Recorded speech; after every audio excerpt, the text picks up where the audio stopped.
Deus. Último domingo de abril. Glória a Deus, irmãos. Estamos de pé, amém? Pode sentar. Estou muito feliz essa manhã. Vocês estão felizes com Jesus essa manhã? Amém. Glória a Deus. Glória a Deus. Aqueles que não se manifestaram, espero que fiquem felizes até o final do culto, amém? Glória a Deus, irmãos. Tantas atividades tivemos essa semana aqui na igreja. Meu coração, confesso à igreja, se enche de alegria. Tanta coisa que nós vivemos. Quinta-feira tivemos um culto aqui, um revival, foi demais. Demais, que experiência, que presença de Deus nós vivemos nessa última quinta-feira. Você que não veio, não perca os próximos. Toda última quinta do mês nós viveremos algo diferente com o Senhor, é uma liturgia diferente. Tem muita adoração, muita oração, muita presença do Senhor, poucas cadeiras, porque, irmão, é para você ficar em pé, para você ficar sentado, deitado, como você quiser, à vontade na presença de Deus. Mas que culto sensacional! Crie expectativas para a última quinta de maio. Creio que o Senhor, um Deus de novidade, tem novidades para a igreja, amém? Ontem pela manhã também, não posso deixar de comentar, tivemos aqui Elas à Mesa, o encontro de mulheres aqui da igreja, foi uma bênção demais. As mulheres que estavam ontem aqui sabem o cuidado de Deus, o café da manhã muito abençoado, um tempo preparado para vocês mulheres. Glória a Deus por isso, a Carol, todas as mulheres aqui da igreja. Fiquei sabendo que houve até uns brindes, né, amor? Que bênção, as mulheres aí, as princesas de Jesus voando, cara, voando. Mas glória a Deus, várias atividades da igreja. Isso é muito bom, irmãos. E, claro, não com uma constância tão frenética. Como assim, pastor? Não é bom? Porque os irmãos estarem aqui dentro, é melhor eles aqui do que estar lá fora fazendo coisa errada. Confesso para vocês que eu já escutei essa frase, não vou dizer milhares, estou exagerando um pouco, mas muitas vezes. Muitas vezes essa frase ela não bate bem no meu coração. Porque, irmão, se você realmente precisa estar aqui preso em uma atividade da igreja, ou precisa estar vivendo algo aqui dentro dessas quatro paredes para você de fato não fazer coisa errada, não conseguir ser crente, existe alguma coisa errada com o seu evangelho, existe alguma coisa errada com a sua revelação de Cristo na sua vida. Então, nós vemos muito isso que aconteceu na pandemia. Chegou uma pandemia onde nós nunca estivemos preparados para isso. E ali nós vimos diversas pessoas que não sabiam orar na sua casa. Porque para elas era essencial viver as quatro paredes da igreja. Era essencial ter esse coletivo. E eu confesso para vocês, esse coletivo nosso é demais. Mas nada pode trocar o seu secreto com o Senhor. Nada pode trocar o seu íntimo, você e Deus ali na sua casa. Muitos irmãos na pandemia não conseguiam adorar ao Senhor, não conseguiam orar ao Senhor, não sabiam como que ia fazer um culto em casa e abrir a Bíblia e ler a Bíblia com os filhos, com a família. Muitos e muitos que eram mega envolvidos na igreja. Muitas pessoas falaram, pastor, não sei quem se perdeu na pandemia. Mas de fato ele não se perdeu. Talvez ele nunca foi encontrado. Ele não está mais encontrado. Porque o que nós vivemos aqui tem que ser um reflexo daquilo que já acontece na nossa casa todos os dias. Porque senão é muito pouco nós vivermos somente uma quinta ou um domingo na presença de Deus. Não pode os eventos da igreja ser algo de manter você de pé. Às vezes você vai falar, não, pastor, mas o cara era uma bênção. Eu conheço gente que na pandemia o cara era uma bênção e devido àquele tempo que a igreja ficou fechada, o cara saiu fora. O cara desviou, parou. Irmãos, talvez realmente ele era uma bênção, ele era um cara envolvidaço na igreja. Era o típico, sabe aquele típico cara sem vergonha, que ele consegue se dar bem com uma noiva, ele é amiguinho da noiva, mas ele não tem relacionamento com o noivo. Ele não tem tempo com o noivo, contato. Ele é super útil para a noiva, para a igreja. Mas ele nem conhece o noivo, o dono da igreja, aquele que vai vir buscar a igreja. Mas para a noiva ele é uma máquina. Eu conheci vários irmãos, vários amigos de ministério, vários amigos que eram máquinas dentro da igreja, máquinas dentro do ministério, dentro dessas quatro paredes, mas não sabia abrir uma Bíblia, adorar em casa, orar com os filhos. Quando não tinha, quando estava tudo online, quando uma pregação era de frente com uma câmera somente para transmitir para as pessoas, não existia o corpo aqui físico, o cara esfriou, ele não conseguia adorar. Nós precisamos entender isso, irmão. O Evangelho é muito além da música que nós cantamos, e glória a Deus por esse repertório dessa manhã que Deus colocou no coração do Wesley, da equipe de louvor, músicas cristocêntricas, mas o Evangelho de Cristo, ele é muito além das músicas, ele é muito além talvez de um arrepio, de um sentimento que você sinta nessas quatro paredes, da banda, dos meninos aqui maravilhosos. O Evangelho de Cristo é muito além. Postei até essa semana, se eu não me engano, no Instagram lá da igreja, uma frase de Tozer, que ele diz que o culto ele é muito mais, muito além das canções do domingo, é muito além da eloquência do pastor, mas é aquilo que de fato nós vivemos na semana, na segunda, na terça. Esse é o nosso culto ao Senhor, essa é a nossa real adoração. Então, em resumo, irmãos, eu amo as atividades da igreja, mas entendam, as atividades que nós promovemos na igreja não é algo para te manter de pé, mas é algo para nós glorificarmos o nome de Deus, glorificar o nome do Senhor. O que mantém firme a igreja é a revelação de Cristo na sua vida. É isso que vai te manter de pé. Não é a igreja ficar abrindo aqui de segunda, terça, quarta, quinta, sexta vigília, sábado jovem, e você não tem tempo de ser crente lá na sua casa, você não tem tempo de ser crente lá no seu trabalho, você não tem tempo de ser crente lá na sua família. Então eu louvo ao Senhor, irmãos, eu louvo ao Senhor pelos eventos da igreja. Cristo tem que ser Ele que nos mantém de pé, Ele que nos mantém firmes. Colossenses 1:27, o apóstolo Paulo vai dizer: Cristo em nós é a esperança da glória. Cristo em nós, não é a programação pesada da igreja que vai te manter de pé, é Jesus que te salva do pecado, é Jesus que te lavou, que venceu a morte, é Ele que te mantém de pé nas atividades, irmãos. Você pode falar: pastor, então é por isso que eu não colo nas quintas-feiras, é por isso que eu não colo nas atividades da igreja. Não, irmão, está errado, abençoado. Por isso, devido nós sermos uma igreja que fazemos poucos eventos, que você precisa se esforçar de estar em todos eles, se esforçar para estar vivendo todos eles e não faltar nenhum, porque são tão poucos, irmãos, são tão poucos. Então que você entenda realmente o que é o Evangelho do Senhor na sua vida. Aqui nós somos uma igreja que não vai ficar te trazendo todos os dias aqui para esse templo, para essas quatro paredes. Não vai ser uma igreja que vai fazer culto para você todo dia da semana, mas aqui nós somos uma igreja que vai te provocar a cada dia mais você se parecer com o Senhor, a cada dia mais você ter atitudes, posicionamentos, condutas que se pareçam de fato com um cristão verdadeiro.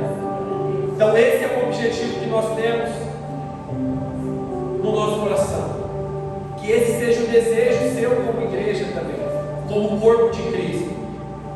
Ser crente, irmão, aqui dentro, como eu sempre falo, é a coisa mais fácil. É a mais fácil a gente falar que nós somos crentes em atividades da igreja.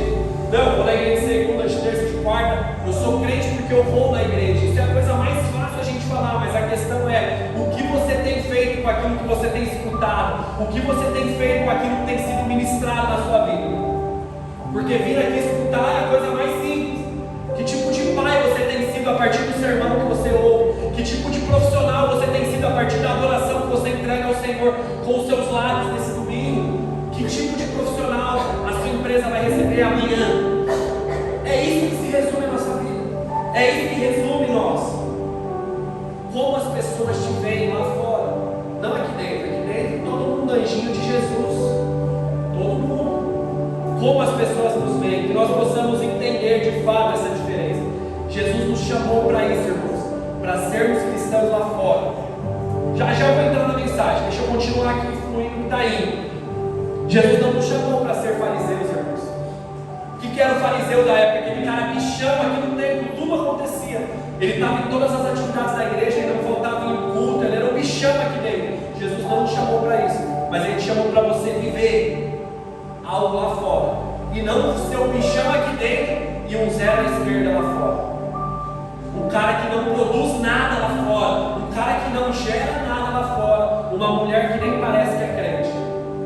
pessoas olham e parece que você está escarnecendo do Senhor.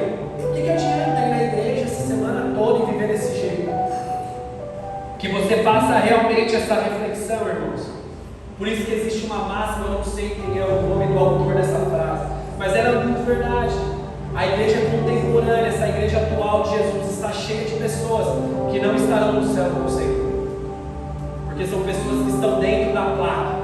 Muita gente está fechada com a placa da igreja e não tem relacionamento com o dono da igreja, com o Senhor. Está fechada, está totalmente alienada, mas não tem relacionamento com o Senhor. Que você entenda isso, como eu já disse uma frase super forte, eu volto a repetir, que você não se prostitua com a noiva que é do Senhor e não é sua. Você foi chamado para ser parte da noiva, você foi chamado para ser parte da igreja, mas o cuidado é da sua casa, da sua família, dos seus filhos. A igreja tem como. O Senhor é o dono da igreja, em breve ele voltará. Não se dedique mais. E aqui não é um convite para você largar as coisas do Senhor, mas você entende o que eu estou falando. Não se dedique mais às coisas de Deus, esquecendo a sua casa, esquecendo o seu primeiro ministério, que todos aqui sabem que é a sua família, os seus de perto, que vai ganhar o mundo inteiro. E aqui é contextualizando, perder a sua família e os seus filhos. O cara bichão foi usado por Deus para encontrar várias almas para o Senhor, mas perdeu os filhos, perdeu a esposa, perdeu os de perto. Que vale, irmão, ficar dando testemunho aqui dentro da igreja, se lá fora o seu testemunho é triste? Que vale, igreja? Que vale nós fazermos isso? Que nós não sejamos, que não tenhamos essa manhã mega obreiros aqui dentro e péssimos pais lá fora. Não sejamos ótimos dizimistas na igreja e péssimos pagadores lá fora, com nome sujo, uma vergonha lá fora. Não é esse tipo de evangelho que o Senhor nos chama a viver. Deus está falando, irmão, Deus está falando. Tem gente querendo deixar o nome limpo no céu e o nome sujo lá fora. Uma vergonha, ninguém faz negócio com o cara, esse cara é goleiro, essa mulher é enrolada, nem posso emprestar, porque olha, você é louco, vai ser uma luta para receber. Bezaléis, homens que gostam de ser cuidadosos na igreja. Às vezes você é um irmão que olha aqui, ó, nossa, a parede está suja, já pega o paninho, já limpa. Mas na sua casa a parede está cheia de mofo lá, sua mulher reclamando que você não tem coragem de arrumar a sua casa, não tem coragem de trocar uma torneira, não tem coragem de trocar uma lâmpada. Conheço homens máquinas assim, dentro da plataforma, mas no chão da vida, irmão, não consegue fluir. Que eu e você possa entender isso, que eu e você possamos de fato entender e não perder o que o Senhor nos deu, os nossos filhos. Aqui é uma celebração daquilo que já tem que estar acontecendo lá fora. Não está acontecendo, então hoje é uma manhã de arrependimento, hoje é uma manhã de alinhamento, falar, Deus, eu preciso mudar, porque está uma palhaçada, eu estou invertido, eu estou vivendo bem lá dentro, que é fácil, eu estou vivendo mal aqui fora. Então é uma manhã de reposicionamento. Enganar, irmãos, o de dentro é o mais difícil. Aqui é muito fácil a gente ser crente. Agora na nossa casa, junto com os nossos filhos, eles sabem quem realmente nós somos. Com a nossa esposa, eles sabem quem de fato nós somos. E aí? Como que fica? Isso é trágico, irmãos. Porque de fato a gente consegue enganar muito bem, mas só os de perto vai saber o bafo que você acorda, o chulé que você tem. Só esses de muito perto, eles vão saber. E aí, só para você, para eu entrar na mensagem, você segura essa manga agora. Se dependesse dos seus filhos se tornarem crentes, somente olhando no espelho que a sua vida tem, que caminho eles vão trilhar? Que tipo de pai, que tipo de profissional, que tipo de marido, que tipo de esposa, você que tem uma filha assim como eu também, ela vai ser olhando o tipo de vida que você tem com o seu marido dentro da sua casa. Às vezes a sua casa, irmão, é uma gritaria, mas não é porque você é pentecostal, não, é porque você é louco mesmo. Todo mundo gritando. Mas reflita nisso aí. Amém? Mensagem dessa manhã é outra, deixa eu focar, aleluia. Creio que nós finalizaremos essa mensagem, essa temática de obediência que nós estamos aí 3, 4 domingos falando. Então eu quero te dar um breve resumo daquilo que nós falamos. Você que não acompanhou essas 3 mensagens, seja aqui no culto, seja no YouTube, que elas estão todas lá. Primeira mensagem dessa série foi: crescer dói, mas vale a pena. 6,46, aonde ele nos convida, não, ele nos orienta, obedeça. E ali nós trouxemos um paralelo em relação a Saul também. Saul foi um cara que preferiu sacrificar ao invés de obedecer ao Senhor. E Jesus, ele nos chama, ele quer que vocês me obedeçam. Não adianta ficar me chamando de Senhor, Senhor, se vocês não conseguem fazer aquilo que eu falo que tem que fazer. Se vocês não conseguem seguir a minha palavra, as Escrituras. Semana passada, nessa mesma temática, nós trabalhamos um personagem, um grande homem de Deus, o patriarca Abraão. Abraão, que foi um homem que foi chamado a obedecer, foi chamado primeiro a sair da zona que ele estava, mas para ir para onde? Deus não falou, ele falou: primeiro obedece, depois eu vou te falar para onde. Depois eu vou te falar para onde você vai, como vai acontecer, mas você primeiro está sendo chamado a obedecer, Abraão. Primeiro sai da sua terra, sai da sua parentela, sai do meio dessas pessoas, e eu vou te mostrar em um lugar onde eu vou te levar. E hoje, para a gente conseguir amarrar, concluir esse assunto, eu quero falar sobre o fujão, o profeta Jonas, e faremos alguns contrapontos de Jonas para o Abraão. Então abre comigo sua Bíblia em Jonas capítulo 1, a partir do versículo 1. Procura aí, livro bem curtinho. Você pode pensar: nossa, o profeta fujão, ele fugiu da minha Bíblia. Não, irmão, está aí. É pequeno, 4 capítulos, mas você vai encontrar em nome de Jesus. Quem achou aí, diz um amém. Não achou ainda, dá uma misericórdia em Jesus. Agora, se você está só no rebote do telão, pega ele, viu, Jesus? Pega ela também, Senhor. Aleluia. Tá, vamos lá. Está aí no barulho da Bíblia, agora, glória a Deus. Esperar 2 segundos. Deus é bom demais, irmãos. Muito animado com essa manhã. Jonas, capítulo 1, versículo 1 diz assim: a palavra do Senhor veio a Jonas, filho de Amitai, dizendo: levante-se, vá à grande cidade de Nínive e pregue contra ela, porque a sua maldade subiu até a minha presença. Versículo 3: Jonas se levantou, mas para fugir da presença do Senhor, foi para Tarsis. Desceu a Jope e encontrou ali um navio que ia para Tarsis. Pagou a passagem e embarcou no navio, para ir com eles para Tarsis, para longe da presença do Senhor. Até aqui por enquanto, curva sua cabeça, vamos orar, Pai. Em nome de Jesus, Pai, eis-nos aqui a igreja do Senhor, sedenta por ouvir a Tua voz, Pai. Abre agora todo entendimento, abre agora todo o coração, que a Tua palavra venha encontrar um solo fértil para que venha frutificar em nós, Deus. Em nome de Jesus, fala com a Tua igreja. Assim como um dia Samuel disse: eis-nos aqui e fala, que a Tua igreja ouve, Deus. Em nome de Jesus, me usa de uma forma especial, de uma forma poderosa, Pai. Que eu não venha estragar aquilo que o Senhor tem preparado para essa manhã, mas que o Teu Espírito venha fluir em nosso meio. Em nome de Jesus, amém e amém. Olha que interessante, irmãos. Semana passada nós lemos que Abraão, ele não sabia para onde ele ia ter que ir. Ele não sabia qual era o destino que ele tinha que ter, mas mesmo assim ele foi um cara que decidiu confiar. Ele decidiu acreditar e obedecer. E hoje nesse texto nós temos Jonas, que ele recebeu de forma clara aquilo que nós acabamos de ler aqui no versículo 1. O destino que ele precisava ir, aquilo que ele precisava fazer, aonde ele deveria estar. Só que ele foi um cara que não escolheu fazer isso. Ele decidiu ir para uma decisão oposta. E por que isso acontece? Escute isso, não adianta você ter a clareza do seu destino, de para onde você tem que ir, se você não tiver disposição de obedecer o que tem que ser feito. Não adianta Deus falar para você, Wesley, que você tem que fazer isso, se você não estiver disposto a fazer. Abraão, ele não sabia para onde tinha que ir, mas ele tinha uma disposição de obedecer. Então eu vou sair. Se Deus primeiro falou sai, eu já estou partindo. Jonas, Deus falou: cara, você vai para Nínive.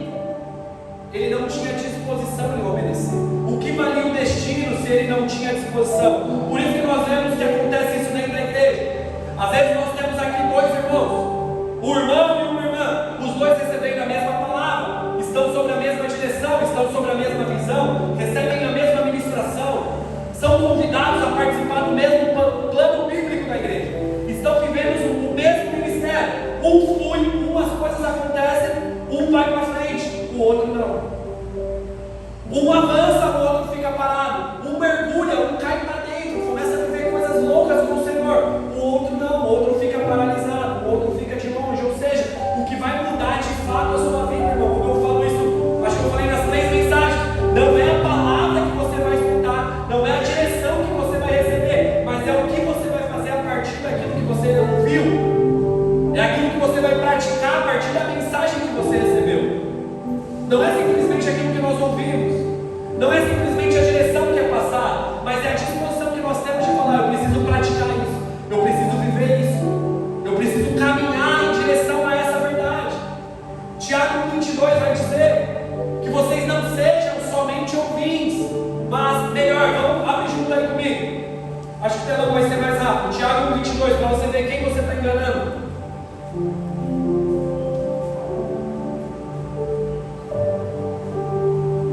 Meus irmãos, Tiago 1, versículo 22, tá? Acho que é esse. É esse. Sejam praticantes da palavra e não somente ouvintes, enganando a vocês mesmos. Às vezes as coisas não acontecem na nossa vida porque a gente não consegue praticar os princípios que o Senhor tem nos passado. A gente não consegue praticar, nós somos bons ouvintes. Ontem eu estava celebrando um casamento e eu sempre uso uma base desse texto. Não adianta nada eu aqui ministrar, falar o que você tem que fazer com o marido, o que você tem que fazer com a esposa, se chegar lá e cada um quiser viver da forma aloprada. Vocês vão estar enganando vocês mesmos. As coisas não vão acontecer. As coisas não acontecem, a gente está se enganando. Às vezes a gente acha que a gente está enganando, estou enganando o meu pastor, estou enganando o obreiro, o líder da igreja. Não, irmão, você está enganando é você mesmo. É você mesmo que está acordando cedo, que está vindo, está deixando de fazer um monte de coisa para somente ouvir. Você não consegue colocar em prática, as coisas não conseguem acontecer, as coisas não fluem, as coisas não vão fluindo. Mas vamos lá, a primeira vez que Jonas aparece na Bíblia, irmão, não é no livro que tem o seu nome, não é no livro de Jonas. Jonas ele vai aparecer, quem está acompanhando o plano bíblico que nós lemos recentemente, no segundo livro dos Reis. Segundo livro dos Reis aparece Jonas, e é engraçado que nesse episódio que Jonas aparece, o filho de Amitai, ele está fazendo, ele está profetizando, ele está entregando aquilo que Deus chamou ele para fazer, aquilo que ele tinha que fazer. Ele estava entregando aquela palavra que Deus colocou no coração dele e precisava ser entregue por ele. Estava exercendo aquilo que da boca dele o Senhor estava falando. Isso é muito engraçado, mas o que significa isso, pastor? Isso mostra que a obediência de ontem, irmão, ela não é válida para hoje. A obediência que a gente teve ontem não significa que ela está válida hoje. Jonas foi um cara que obedeceu no primeiro episódio do relato bíblico, mas no livro com o seu nome, na segunda parte de gerar obediência, de ser um profeta obediente, ele decidiu fugir. A obediência que ele tinha no passado não foi suficiente para hoje. Tem gente que está lá atrás até hoje, irmão, acha que já fez muito para Deus. Não, eu já fiz algo para Deus antigamente, no meu outro ministério, quando eu tinha 5 anos de idade, sei lá. Agora eu estou de boa, já fiz o demais, agora eu não preciso mais, agora já deu a minha cota. Tem gente que vive em total reprovação, porque fala: não, a minha fase passou, eu já tinha o que eu tinha para fazer para Deus, já fiz. O que Deus me pediu, Ele já pediu. E isso mostra que Abraão, semana passada nós lemos, com 75 anos Deus estava chamando um cara, Deus estava pedindo algo para um cara. E aqui eu acredito que não tem ninguém de 75 anos, mas a gente acha às vezes: não, o que eu tinha para fazer eu já fiz. Mas da mesma forma que a obediência de ontem não é válida para hoje, existe uma boa notícia: a desobediência que nós tivemos ontem, a nossa desobediência do passado, ela também não é necessária, ela não vai determinar o nosso presente hoje. Porque você foi desobediente ontem, hoje existe uma mudança de história, uma mudança de rota. Você pode começar a ser um obediente, alguém que ouve a voz do Senhor, alguém que vive aquilo que o Senhor te chama para viver.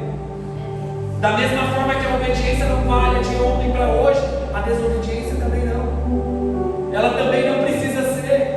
Essa era a hora, irmão. Você tinha que dar glória a Deus. Glória a Deus. Glória a Deus que a desobediência de ontem, o meu pecado de ontem, ele não precisa ser o mesmo pecado de hoje. hoje. Aquilo que eu estava preso ontem não precisa estar no meu braço hoje. Aquilo que eu caí ontem, eu não preciso cair hoje. Isso é o que Deus aqui está falando. Entenda uma coisa, irmão. Entenda isso, a sua luta de ontem, você não precisa ser derrotado hoje de novo. Ei, não precisa. Aquilo que você caiu aqui não é um convite aos irresponsáveis, mas é uma palavra de consolo. Aquilo que você caiu ontem, você não precisa cair hoje de novo. Existe um recomeço, existe uma nova estação, uma nova história, existe uma segunda chance, um segundo tempo para você continuar prosseguindo. Existe um recomeço, existe, irmão, existe Deus recalculando a sua rota. Você não vai dar um gole. Existe Deus mudando a sua família, mudando a história do seu trabalho, mudando o seu casamento. Existe uma mudança. Não é porque as coisas estavam ruins ontem que precisa continuar ruim hoje. Não é porque o mês de abril foi zoado, você já vai começar amanhã aloprado. Não precisa. Existe um recomeço, amém? Existe um recomeço. Mas pastor, por que Jonas teve medo e ele não quis ir? Por que Jonas arregou e fugiu? Por quê? Nós precisamos de um pouco de história. Nínive veio ser a capital da Síria. Nínive era uma região muito sangrenta. Os ninivitas eram um povo rival do povo de Israel. Era um povo inimigo. Era um povo, uma região muito afundada em idolatria. Era um povo afundado em promiscuidade. Eles eram uma galera do mal mesmo, muito maldosa. Relatos, livros vão dizer que os ninivitas, eles pegavam os seus invasores, as pessoas de fora, os seus inimigos, e enterravam eles vivos. Deixava só a cabeça para fora para os corvos comer. A entrada da cidade, em livros vão dizer que a entrada da cidade de Nínive tinha a cabeça de soldados inimigos espetadas em lanças. Era um lugar assim, bem delicado para você receber uma palavra de Deus. Ó, vai lá pregar arrependimento para aqueles loucos lá. É aquele povo que você vai falar: arrependei-vos, pois é chegado o reino de Deus. Arrependei-vos.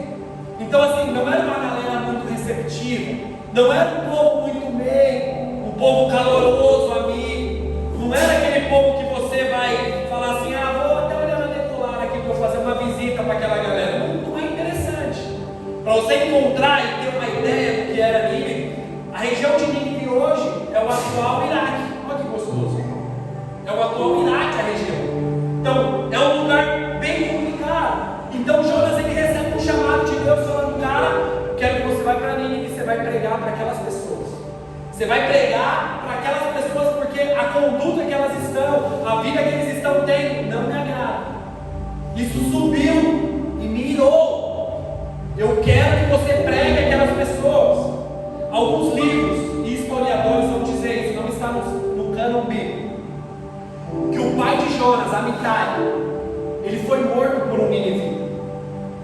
Em alguns livros eu encontrei que o Amitai foi morto por um ninivita. Então aqui eu consigo entender que, irmãos, o cenário de Jonas era um pouco delicado. Era um pouco difícil dele falar: Deus, eu vou ter que profetizar para aquela cidade, para aquele povo que fez todas essas coisas comigo. E Jonas era um profeta. Jonas já era um profeta, ele tem que ir lá, e ele sabia que se o povo se arrependesse, Deus ia perdoar aquele povo. Ele sabia que ele indo lá, Deus, o Senhor vai perdoar uma galera que eu ainda não perdoei. Deus, o Senhor está disposto a perdoar uma galera que me machucou. E o Senhor quer me usar para isso, Deus. O Senhor quer me usar para isso. Esse era o cenário que Jonas ali estava vivendo diante dos ninivitas.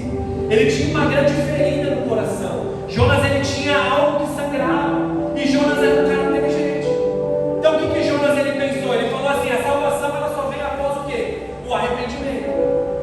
Logo, o arrependimento vai vir a partir do momento que eu pregar. Então, se eu não for pregar para aquele povo, ninguém vai se arrepender. Se eles não vão se arrepender, todos eles vão ser condenados. Pronto, partiu Tarsis. Eu não vou ir para aquele povo. Eles não merecem. Jonas, ele buscava um Deus cujas suas preferências. Ele queria que Deus salvasse aqueles que ele queria, aqueles que ele gostava, aqueles que estavam perto, e condenasse queria que Deus liberasse o perdão ou reconciliasse, ou que a graça de Deus alcançasse somente aqueles arrumadinhos, que ele era amigo dele. Aquelas pessoas que um dia deram bancada com ele não estava disponível, ele não queria. Jonas, irmão, vou entrar aqui para contextualizar. Jonas, ele queria que Deus abençoasse só a placa da igreja dele, a igreja vizinha lá para baixo, tomara que Deus feche, que daí o povo vem para mim. Jonas, ele não tinha um coração de reino, um coração de eu vou alcançar esses perdidos. Existia uma ferida. Não, eles não merecem. Esses caras não merecem. Eles não podem ser alcançados. Não, Deus, eu vou pregar. Depois você lê esses 4 capítulos para a gente ganhar nele. Deus, eu vou pregar e eles vão se arrepender. E aí o Senhor vai perdoar eles. Existia uma ferida em Jonas. Existia algo que segurava Jonas de fazer aquilo que Deus queria que ele fizesse. Jonas queria um Deus customizado, um Deus que vai abençoar a família dele, abençoar os seus e vai torturar aqueles que deram bancada com ele. Vai ser um Deus que vai condenar eles. Em resumo, ele queria dizer: Deus, eu sei os que merecem e os que não merecem. Aquela galera não merece. Vou para Tarsis. Quantas vezes eu e você fazemos isso, irmão? Nós falamos: aquele cara não, aquele cara eu não quero. Não vou te chamar para ir na minha igreja, não. Vai que o cara gosta, o cara vem aqui para a igreja, você é louco. Aquele cara não merece. Quantas e quantas vezes nós somos pessoas seletivas em abraçar, em beijar, pessoas seletivas em sorrir, pessoas seletivas em pregar. Não, para isso eu nem vou pregar, mano, porque esse aí é como se a gente falasse: essa palavra aqui não tem poder para converter esse maluco, não, mano. Esse aqui não. Não, Deus, na moral, esse aqui o Senhor não consegue converter, não. Quantas e quantas vezes, igreja, nós fazemos isso? Quantas e quantas vezes nós temos essas condutas seletivas? Existia uma ferida no coração do profeta, um bloqueio que ele tinha contra aquela gente. Você pode pensar: mas é até válido a desculpa dele. É válido. Ele tinha uma desculpa para Deus, ele tinha uma justificativa para Deus. Por isso ele decidiu fugir. Mas entenda isso, irmãos, e Deus está falando agora com você. Deus, ele não está interessado nas suas desculpas, ele quer as suas respostas. Ele quer as suas respostas diante do seu ministério, diante do seu chamado, diante das responsabilidades que ele comissionou para você, como pai, como mãe, como profissional, como cristão do Jardim de Abril, no ano de 2023. Deus, ele quer as respostas. Ele já tem as desculpas, ele já conhece as suas limitações. Deus, ele não está interessado, irmão, entenda isso, nas suas desculpas, nas suas lamentações, nas suas tristezas do passado. Ele está interessado no quê? O que você vai fazer a partir de hoje? Como você vai lidar com as suas respostas? Eu sei que o barato foi louco lá atrás, eu sei que você sofreu, eu sei que passou por situação difícil, eu sei que talvez você passou por um abuso, eu sei que talvez você passou por um roubo, eu sei que você foi enganado, eu sei que você foi traído. Mas e aí, a partir de hoje, qual a resposta que você dá? Porque eu fiz algo por você naquela cruz que é muito além. Qual a resposta que você dá a partir de tudo isso? Qual a resposta?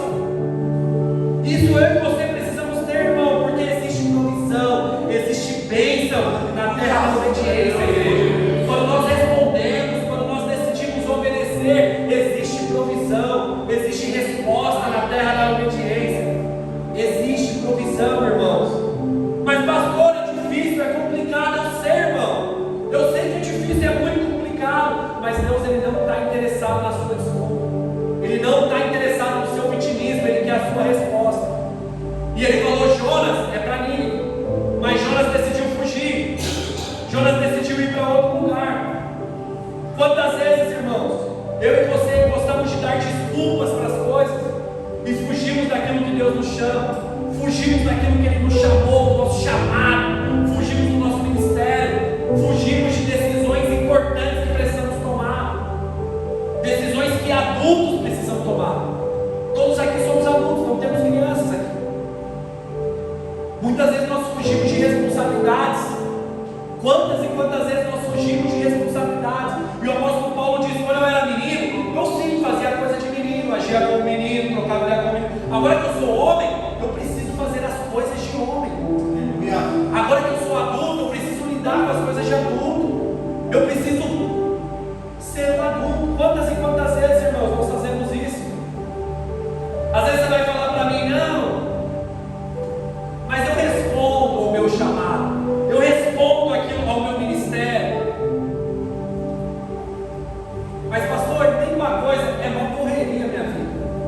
minha vida é mó agitada, eu tenho uma parte de coisa para fazer. Pronto, você está já dando uma desculpa. Já está dando uma desculpa para não fluir. Quando o Senhor Ele quer uma resposta. Culto semanal a gente tem uma vez na semana. Uma vez na semana. Mas sempre a gente vai ter uma desculpa, uma justificativa. Nós sempre encontramos algo para dar. É a correria, é a agitação, é o trampo. Ah, hoje é porque lá vai fazer muito barulho, lá é muito quieto, lá vai estar quente, lá vai estar frio. E a gente sempre encontra algo para justificar. Ah não, eu já fui no culto das mulheres, nem vou colar no domingo que já está de boa, já tive meu encontro com Deus. Sempre a gente tem uma desculpa a mais e uma justificativa. E o Senhor está pedindo essa manhã, base.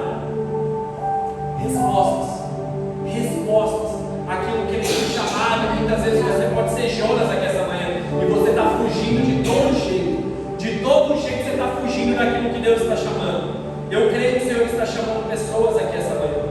Eu creio, irmãos, mesmo com raiva, aplauda o Senhor.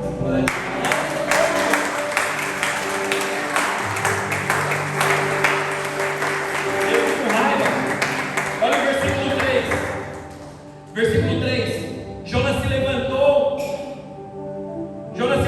mas para fugir da presença do Senhor, foi para Tarsis, desceu a Jope e encontrou um navio que ia para Tarsis, pagou a passagem e embarcou no navio para ir com eles para Tarsis, para longe da presença do Senhor. Olha isso, Jonas ele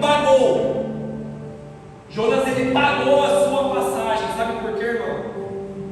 Porque só há provisão, só há cuidado, só há bênção de Deus no lugar de obediência. Se você decidir andar na desobediência do Senhor, você está por sua conta. Você vai assumir os seus boletos. O Senhor não vai sustentar o caminho da desobediência. O Senhor não vai mandar provisão no caminho da desobediência. O Senhor não tem parte se você decide andar na desobediência. É você por você mesmo. É você por você mesmo. Você assume. Deus está falando, Jonas, eu não vou sustentar as suas aventuras. Eu já estou falando o que você tem que fazer, Jonas. Eu não vou ficar sustentando as suas aventuras, seus devaneios, suas brincadeiras. Eu não estou com tempo para brincadeira, Jonas. Então é você que vai arcar. Deus está falando, Jonas, quando eu falo e você obedece, eu sou quem sustenta, eu sou quem mantém de pé, eu sou quem mantém garantido. Eu sou o Senhor que garante. Jeremias 29:11. Eu, Senhor, é que sei os pensamentos que tenho a respeito de vós, Jonas. Eu é que sei, são pensamentos de paz e não de mal, para te dar um futuro, para te dar esperança. Se vocês me procurarem, invocarem meu nome, eu deixarei ser achado. Se me buscar de todo o coração, eu mudarei a sorte de vocês. Aleluia por isso, igreja. Aleluia. Quando nós andamos na obediência, seguindo os princípios do Senhor, é Ele quem garante, porque Ele é fiel, não é você não, amigo. Deus não é fiel a você, não. Deus é fiel à palavra dEle. Ele é fiel à palavra dEle. Se você está vivendo o princípio, a palavra dEle, irmão, aquilo que o homem plantar, certamente ele colherá. E a nossa esperança é, nós vamos colher essa terra, irmão, mas eu colherei no céu, porque a esperança do crente não está somente aqui nessa terra, nesse plano, mas é que moraremos com o nosso Pai. Essa é a nossa esperança, é isso que anseia o nosso coração, é isso que tem que estar latente no seu coração.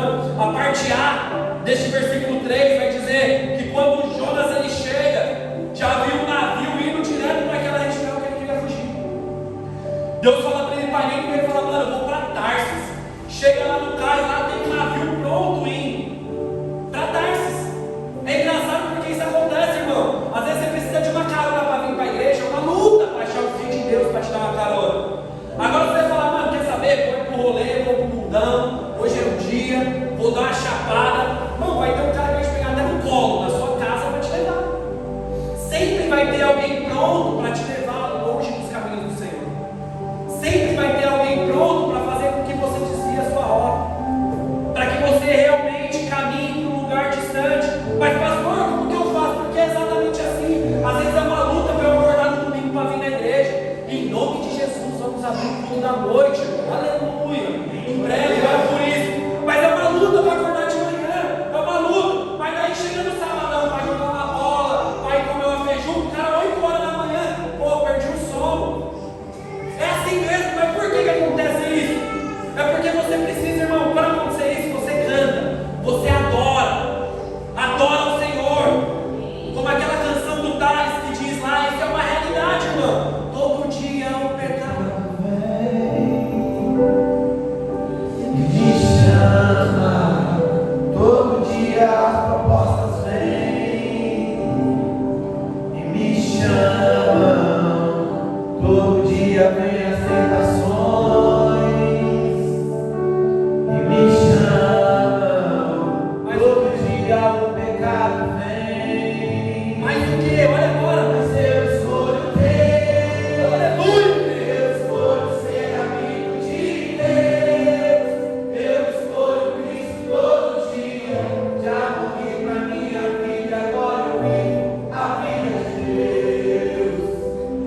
pedindo para você na cara lavada, porque igreja, irmão, o caminho do Senhor, o Evangelho de Jesus é porta estreita.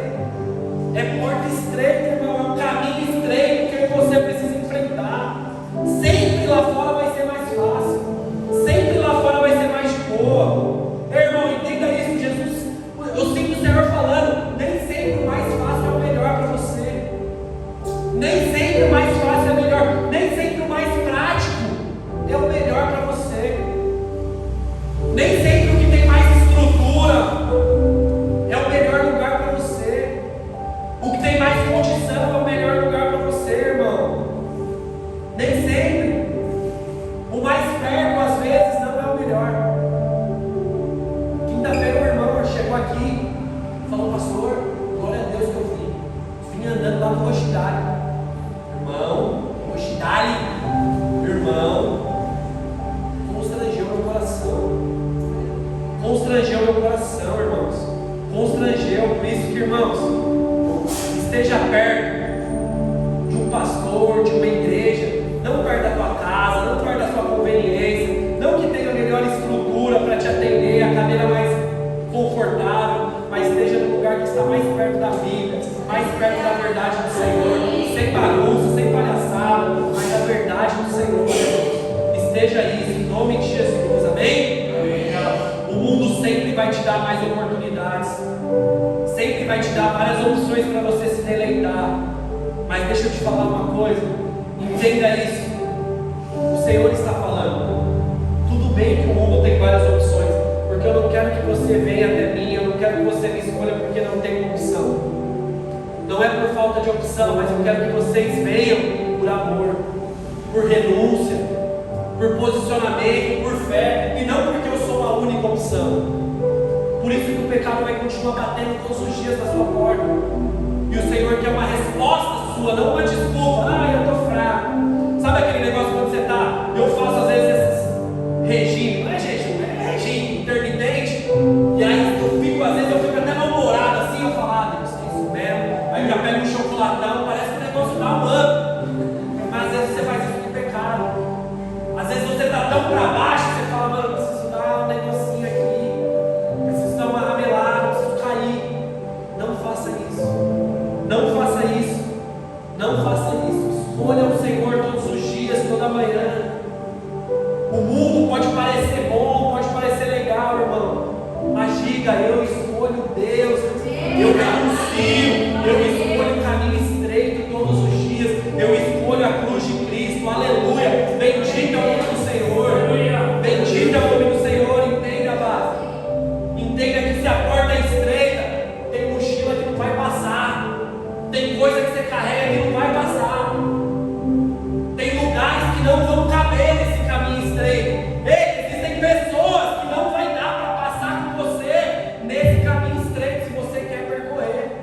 Então você precisa às vezes responder ao Senhor: Deus, eu prefiro abrir mão talvez dessa amizade por esse tempo, depois eu vou voltar para resgatar essa vida, mas agora eu preciso abrir mão, porque senão eu vou abrir mão do Senhor, porque isso aqui está mais me distanciando do que me aproximando de Ti. São respostas que o Senhor nos pede, igreja, são respostas. Vamos lá, Jonas é filho de Amitai. Amitai significa verdade. Jonas era filho de Amitai, filho da verdade. Olha para mim, não adianta você ser filho da verdade se você vive uma vida de mentira. Não adianta ser filho da verdade se você decide fugir da verdade, fugir da vontade de Deus, fugir do caminho. Jonas era filho de Amitai, o homem que significava o filho da verdade, o nome dele, e ele decidiu ser um fujão. Mas o Senhor está nos perguntando essa manhã: do que você está fugindo? Do que Jonas?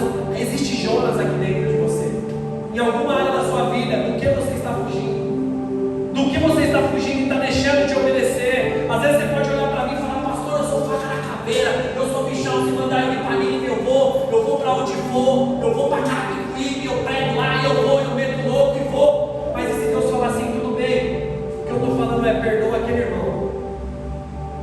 Você consegue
verdade se quando saímos daqui não conseguimos praticar a verdade?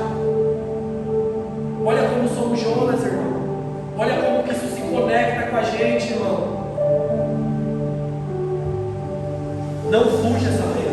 Não fuja, essa manhã o Espírito Santo está revestindo. Eu creio nisso pela fé. Homens e mulheres de coragem e decisão, para parar de fugir, irmãos, que vão enfrentar o seu propósito, que vão enfrentar o seu chamado, a sua vocação. Voe para cima, que não fogem mais da visão do Senhor. Eu creio, irmãos, projetos que um dia Deus colocou no seu coração, algo que Ele alimentou um dia, gerou um dia, o Senhor vai te incomodar de uma forma santa para você começar a tirar isso do papel. Irmãos, quantos testemunhos nós temos aqui? O Léo, que amava, tinha um sonho no podcast, o podcast lá voando, glória a Deus. Sibeli, que deu um passo de fé e foi lá para a clínica, o Caio com a loja, o Wesley com a loja. Irmãos, eu creio que existem sonhos, ministérios, chamados que precisam sair do papel. E o Senhor está essa manhã comissionando você, você que tem o sonho de ter uma família de Deus. O Senhor está falando, você vai construir a sua família. Eu creio, irmão, você que tem orado para ter filhos, para gerar filhos. Eu creio, irmão, que Deus está gerando filhos essa manhã. Filhos essa manhã, igreja. Deus está revestindo a igreja essa manhã, irmãos. Assuma a responsabilidade que o Senhor está te dando, igreja. Responda com obediência. Aleluia.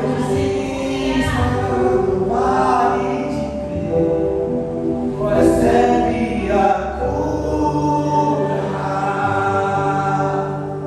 recebe a unção de ousadia, unção de conquista, unção de multiplicação. Aleluia. Recebe a recebe a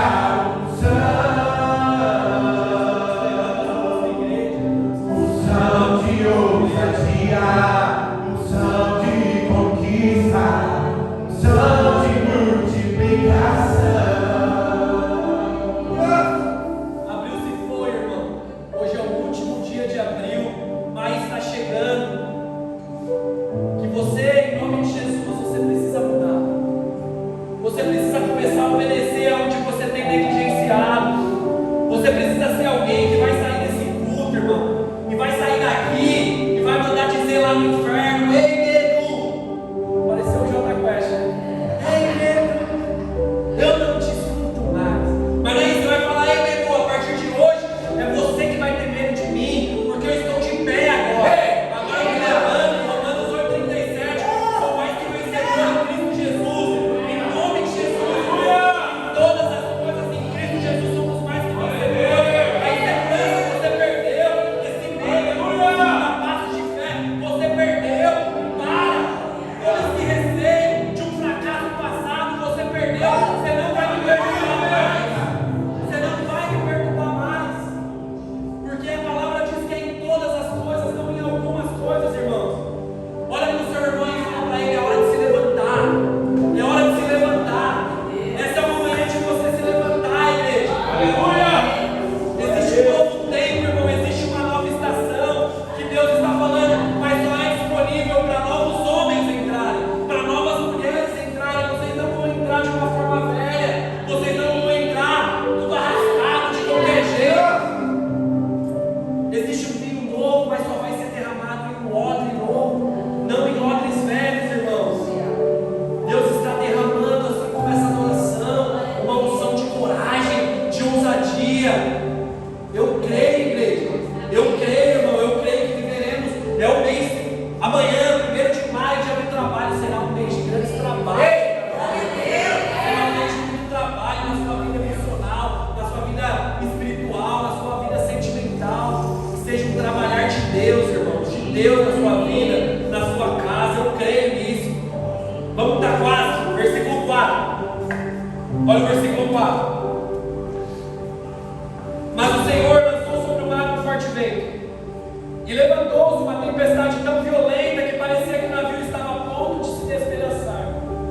Então os marinheiros ficaram com medo e clamaram cada um ao seu Deus. Lançaram no mar toda a carga do navio para que ele ficasse mais leve. Jonas, porém, havia descido até o porão do navio. Ali ele estava deitado e dormia profundamente. Jonas estava dormindo, irmão.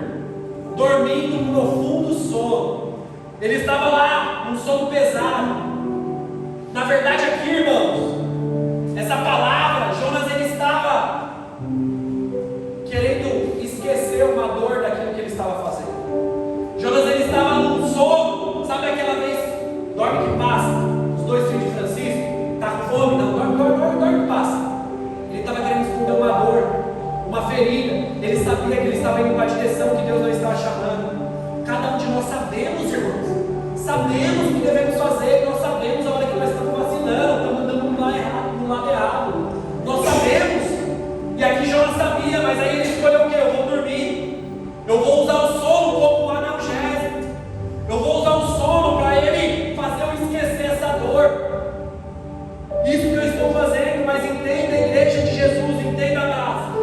O Evangelho não é um analgésico, o Evangelho não é um anestésico, o Evangelho, irmão, ele é cirúrgico. O Evangelho ele é cirúrgico, o analgésico ele vai tirar a sua dor, daqui a pouquinho vai passar, já o problema vai vir. Se você jogar o problema para baixo do tapete, mais cedo ou mais tarde a conta vai chegar. Ela vai chegar. Mas o Evangelho não, o Evangelho ele é cirúrgico, porque ele vai até a ferida, ele vai até o problema e ele resolve a situação. Mas Jonas ele estava atrás de um analgésico, ele estava querendo.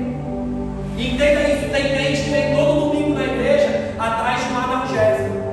O que é um analgésico? Aquela mensagenzinha de autoajuda, que continua deixando você com seu pecado safado, continua deixando você ser um mau caráter, continua você sendo uma vergonha, mas fala que você é um vencedor, um campeão. Yes! É isso aí. Esse é o analgésico. E Deus está falando, eu não tenho um analgésico para você. Eu não vou ficar te dando algo que depois você vai continuar com essa vida igual dessa forma. Eu tenho algo cirúrgico. Deus está falando, eu quero tirar, eu quero resolver. Sem miguezinha. Não é simplesmente um arrepio, não é simplesmente um emocionalismo. Irmãos, quinta-feira nós vivemos um mover sobrenatural de Deus, irmãos. E glória a Deus por isso. Mas o fato de nós termos vivido aquela unção do Espírito, não é um convite para nós ficar rodando aqui, é viver em Espírito lá fora. A sexta-feira sua tem que ter sido poderosa, igual aquela quinta-noite. Senão o que foi? É só um arrepio, um chumbo, opa! O que foi? O que foi, irmão? Como foi o seu sábado? Não, meu, sexta-feira foi zoado, meu sábado foi zoado. Você está atrás de um arrepio, você está atrás de um analgésico só. Quando o Senhor está te chamando para uma cruz, para resolver o problema. Não existe isso, irmão. O Senhor quer fazer uma cirurgia, quer tirar o velho, quer rasgar o velho e fazer você nascer de novo, nascer um novo homem, nascer uma nova mulher, arrumar as coisas, colocar as coisas no lugar. O Senhor está essa manhã colocando as coisas no lugar. Ei, mas existe uma cirurgia para você essa manhã. Existe algo que você precisa tirar. Às vezes esses costumes, às vezes a escola que você veio, às vezes tudo aquilo que foi falado. Não estou dizendo, mas às vezes você precisa se abrir para a verdade do Senhor. Às vezes contaram tantas mentiras para você e você não consegue se lidar com a verdade do Senhor. Às vezes o jeito mais rasgado que eu falo pode te ofender, mas na verdade é a verdade que está te ofendendo, porque você está vendo que faz sentido o que eu estou falando. Faz sentido. Faz sentido. Irmão, sentir a presença de Deus, irmãos, está além do barulho. Está além. É ser cheio do Espírito Santo, irmão. Está além do barulho. Está um pecador conseguir viver uma vida reta lá fora. Um cara depravado que deixa o pecado vir todo dia e ele consegue falar: não, eu não vou cair, eu não vou fazer isso. E não é simplesmente o termo, às vezes, que a gente usa, ou a rajada de língua que nós vamos soltar. Às vezes nós precisamos ver, irmão, como de fato nós estamos vivendo. Cutuca alguém aí do seu lado, fala para ele: bem-vindo à zona de confronto. Se prepara que existe cirurgia essa manhã. Cirurgia essa manhã, amém, irmão? Então vamos lá, que está acabando. Jonas estava dormindo. Jonas ele estava dormindo e começou uma grande tempestade. Eu me lembro da tempestade de Jesus. Eu me lembro de Jesus naquela tempestade um dia no barco. Jesus um dia na tempestade ele também estava dormindo. Ele se levanta e a tempestade cessa e ele repreende a tempestade. Mas com Jonas, um cara que estava em desobediência, Jesus no meio da obediência, sendo Deus, faz a tempestade parar, faz tudo cessar. Jonas vivendo em desobediência, longe da vontade de Deus. Jonas é repreendido pela tempestade, é surpreendido pela tempestade. Entende, igreja? Tempestade não é o final do mundo. Tempestade que você está vivendo não é o fim do mundo, não é o acabou, já era, deu ruim, não é game over, mas é a maneira que Deus usa para te despertar e te colocar no seu propósito. Despertar e fazer assim, ó, acorda. A tempestade que você está vivendo, receba isso, não é o seu fim. Ei, mas é para você acordar e entrar no seu propósito. Deus está direcionando. Aquela tempestade de Jonas não era para ele morrer, não era para ele ser afogado, mas era para colocar ele no propósito, colocar ele na visão, colocar ele naquilo que o Senhor tinha chamado ele para fazer. Entende, irmão? Quanto maior, mais rápido você passar por essa tempestade, mais fácil você estará no seu propósito. A tempestade não é o fim, base. Não é o fim. Essa tempestade que você está vivendo na sua vida não é uma morte, não é para a morte. Esse reboot pode estar na tua casa, na tua vida financeira, às vezes no teu casamento, às vezes na tua família. Não é para desgraça, irmão, não é para o fim. Dá uma glória a Deus, vai. Dá uma glória a Deus. Não é para o fim, igreja. Deus está falando. Confie, obedeça. Obedeça. Mas está difícil, pastor. Quanto maior a pressão, mais rápido vai ser o processo, irmão. Mais rápido vai ser o processo. Confie quando você colocar o pé, irmão. Deus vai colocar o chão. Obedeça. Obedeça, base. Essa é a mensagem dessa manhã. Essa foi praticamente a mensagem de abril, irmão. Obedeça. Deus está falando. Saia do barco que você vai andar sobre as águas, mas confie. Confie. Confie. Prepare, igreja. Eu creio, irmão. Eu creio. Você pode preparar, irmão. Essa tempestade está te preparando para o maior testemunho que você vai dar, irmão. Eu creio que vai ter grandes testemunhos acontecendo, irmão. Eu creio que o testemunho da vitória está chegando, irmão. Mas obedeça, se mantenha firme, se mantenha pronto. Bate no irmão do seu lado aí para ele dar aquela despertada. Fala para ele, começa a preparar o culto de ação de graças. Começa a preparar o culto da vitória. Vamos celebrar juntos. Que essa tempestade veio para te derrubar. Essa tempestade veio para te alinhar. E nós vamos sorrir no final. Nós vamos dar um grito da vitória no final. Aleluia! Glória a Deus! Glória a Deus! Glória a Deus, Pai! O texto vai continuar dizendo, e vai dizer que os caras acordam Jonas e diz assim: Jonas, está louco? O mundo está acabando em água. O mundo está acabando em água. Ora aí ao seu Deus, faz alguma coisa, nós precisamos sobreviver. Você está louco, cara? E o texto vai dizer que os marinheiros jogaram as cargas, os pertences, jogaram tudo que eles tinham no mar. Eles começaram a perder as coisas que eles tinham por causa de um cara que estava vivendo longe do propósito. Eles começaram a perder as coisas que eles conquistaram por estar com um cara que não era para estar dentro do barco. Aqueles caras começaram a perder coisas que eles demoraram meses, conquistas, por estarem com uma pessoa que não era. Entenda, base. Aquela tempestade não tinha a ver com aqueles marinheiros. Aquela tempestade não tinha a ver com aquele barco. Era somente com Jonas. Parênteses aqui, irmão. Cuidado para você não estar passando por provas, por ter Jonas do seu lado. Por não ter Jonas do lado você está passando por tempestade, por estar do lado de pessoas que você não precisaria estar passando por isso. Às vezes existem áreas na sua vida que se você resolver, acabou. Mas você quer deixar o Jonas ali dentro, ali, fugindo daquilo que Deus chama. E aí você passa por tempestades. Cuidado, irmão. Cuidado para você não estar carregando Jonas junto de você e estar passando por essas provas, por essas noites de choro. Cuidado, igreja. Olha para o seu irmão e fala para ele: se você é Jonas, já fala logo.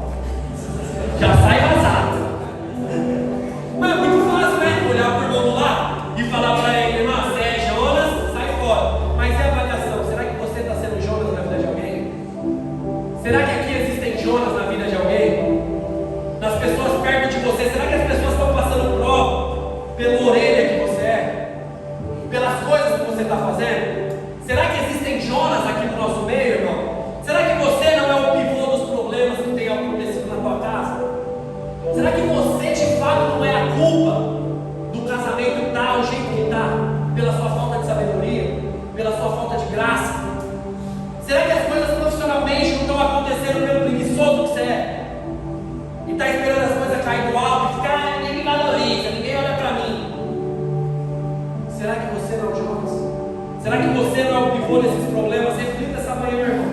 Reflita e por fim, para acabar, essa última vez. Versículo 3. Jonas desceu para Jope. Repara nisso. Jonas ele desceu para Jope. Depois ele desceu para o porão do navio. Depois ele desceu para a barriga de um peixe. Entenda isso, base. Quem vive em desobediência é assim, ó. É ladeira abaixo. É ladeira abaixo. Perdeu uma dracma, já vai perder a segunda, a terceira, a quarta. Se não vigiar, a quinta, na hora que vê, não é nem mais crente. Não consegue nem mais ir no culto. Não consegue nem mais ter um tempo de oração. Não abre mais a Bíblia em casa. Só está com aquele Salmo 91 lá que você não sabe nem o que está escrito. Mas ela está lá. Quem vive na desobediência, irmão, é só descida. Desceu para Jope, depois desceu para o porão do navio, depois desceu para a barriga do peixe. Mas o contrário também é verdadeiro. Aqueles que obedecem, aqueles que vivem a vontade de Deus, vivem de progresso em progresso, vivem uma ascensão. Glória a Deus por isso. Aqueles que entendem a vontade de Deus estão crescendo, estão avançando, estão progredindo, estão subindo, estão vivendo uma maturidade, um novo tempo, irmão. Glória a Deus por isso. Se eu fosse mais pentecostal, o Caio só levantou a mão. Eu vou pregar só nesse lado aqui agora. Deus está querendo levar a igreja. Nós para lugares altos, irmãos. Lugares mais altos. Que eu e você entenda isso, irmão. Vivendo em obediência, existem lugares diferentes. Prepare para você decolar, para você viver. Isso não é uma palavra de autoajuda, mas é uma palavra vinda do alto para a sua vida, irmão. Em nome de Jesus. Entenda isso, em nome de Jesus. Se coloque de pé, já estamos finalizando. Se coloque de pé, vou pedir para os meninos subirem aí da banda só para fazer um fundo. Irmãos, depois você lê na sua casa. Fique nesse espírito de adoração aí. O culto não acabou. Depois você lê na sua casa essa história de Jonas. Depois você lê esses 4 capítulos, irmão. Em nome de Jesus. Não demora não, que é só 4. É só 4 capítulos. E a sequência você vai ver que Jonas ele é engolido por um peixe gigante. Um peixe gigante engole Jonas.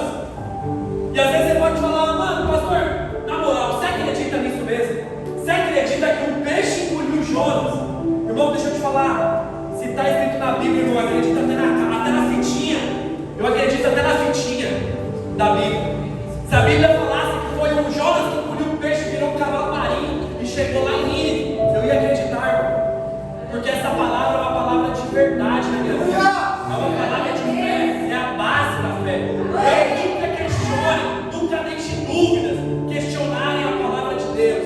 Se a palavra está dizendo que foi um peixe que engoliu Jonas, foi um peixe que engoliu Jonas. Se a palavra diz que foi Noé que construiu uma arca e matou tudo, e a partir de Noé, os seus filhos repovoou, foi dessa forma que aconteceu. Não relative em nome de Jesus a palavra do Senhor. Não relative, irmão. Não relative. O texto vai dizer que Jonas